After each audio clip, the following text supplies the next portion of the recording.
Hello, my name is Cody Borgia, and this is my presentation for assignment 2.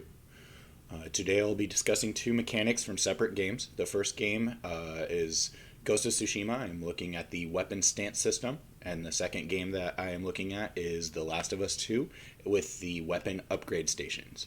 I must warn you, some of the graphics include blood and gore. So in Ghost of Tsushima, there are 4 different sword stances that the player will eventually unlock. We start with the stone stance. This is Jin's default stance that he has. It is excellent against the sword, which is the largest portion of enemies that are in the game. This is one that the player does not have to unlock. It involves a lot of heavy staggering attacks and a lot of defensive maneuvers. He likes to carry the sword in front of him, which helps with a lot of the defense. This is probably my personal favorite stance just because it is a lot easier to dodge and evade. The second stance is wind. This gives the player an advantage against spearmen. This stance allows for staggering martial arts attacks such as kicks to be incorporated with the fighting style. Next, we have water. This stance comes with a shield breaker skill that allows the player to penetrate shields from various enemies that come in. And there are several different types of shields in the game. This works for all of them, I have tested.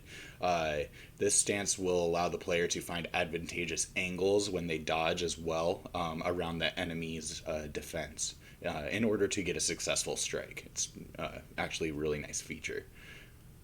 Finally, we have the moon stance. This stance allows the player to become more evasive and proceed with powerful staggering attacks.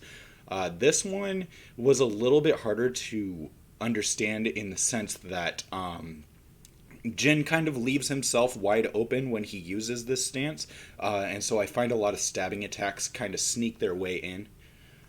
So that is just one thing that I found. Now, our next mechanic is from The Last of Us 2. This is the weapon upgrade table. The player can approach these tables with no enemies present and upgrade their weapons and gear using some of the equipment and pickups that they had in the world.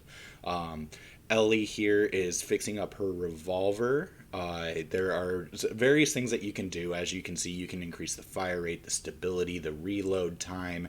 You can increase the attack power. You can increase the noise in some of the weapons as well. You can create silencers. Some of these equipments are they look rather rudimentary, but this is actually one of the first times in a game that I have legitimately felt a great impact and difference between one upgrade to another in a weapon, in that aspect of the weapon. If it's the reload time, it is increasing the reload time, which is very nice. So this has been my video. I appreciate it. Enjoy your day.